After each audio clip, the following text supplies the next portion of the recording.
அப்ப அரசியல் ரீதியா இவங்க நெருக்கடி கொடுக்கும்போது இவங்க பதிலுக்கு எதுவுமே செய்யாம இருக்க அதுதான் இங்க வந்து தமிழ்நாடு அரசு மேல நம்ம வந்து கூர்ந்து கவனிக்க வேண்டிய ஒரு விஷயமா இருக்கு. அதாவது அவங்க கொடநாடு கேஸ் உட்பட நான் சொல்றேன் எல்லாமே சேர்த்துதான். அந்த கொடநாடு கேஸ் உட்பட அந்த ஊழல் கேஸ் உட்பட வேலுமணி மேல மட்டும் 3 இருக்குங்க. சொத்து குவிப்பு வழக்கு இருக்கு, ஸ்மார்ட் சிட்டி இருக்கு, அப்புறம் எல்இடி பல்ப் இருக்கு, 3 இருக்கு. 3 எஃப்ஐஆர் போட்டிருக்காங்க. அப்புறம் தங்கமணி மேல இருக்கு, அப்புறம் விஜயபாஸ்கர் மேல இருக்கு, 2 விஜயபாஸ்கர் மேலேயும் இருக்கு. இதெல்லாம் வந்து காமராஜ் மேல இருக்கு. ஸோ ஏன் இவர் மேலேயே இருக்கு, ஓபிஎஸ் மேலேயே சொத்து குவிப்பு வழக்கு.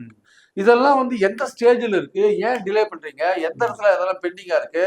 நீங்க எஃப்ஐஆர் போட்ட பிறகு கவர்னர் பர்மிஷன் கொடுக்காதனால சார்ஜ் ஷீட் போடாத இருக்கீங்களா? இதெல்லாம் பாயிண்ட்லாம் இருக்கு இல்லையா?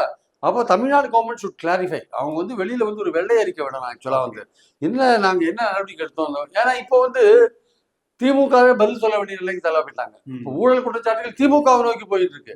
இன்னைக்கு கூட துரைமுருகன் வழக்கில் விடுச்சு தப்புன்ட்டு ஒரு தீர்ப்பு வந்திருக்கு, மறுபடியும் விசாரிக்கணும்னு வந்திருக்கு. ஏற்கனவே பொன்முடியை விசாரிச்சாங்க, ஏற்கனவே பல பேரை அப்படியே விசாரிச்சுட்டே இருக்காங்க.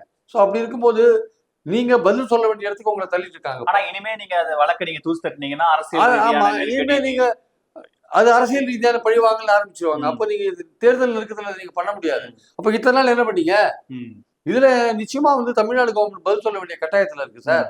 ஏன்னா இவ்வளவு பேர் மேல நீங்க பல இடங்கள்ல நீங்க என்ன சொன்னீங்க, நீங்க வேலுமணி மேல ஊழல் கோயம்புத்தூர்ல பேசும்போது நாங்கள்லாம் வந்தா வேலுமணி சிறையில் இருப்பார பேசுவீங்கல்ல, அப்ப என்ன பண்ணீங்க நீங்க? ஏன் இப்போ பேசாம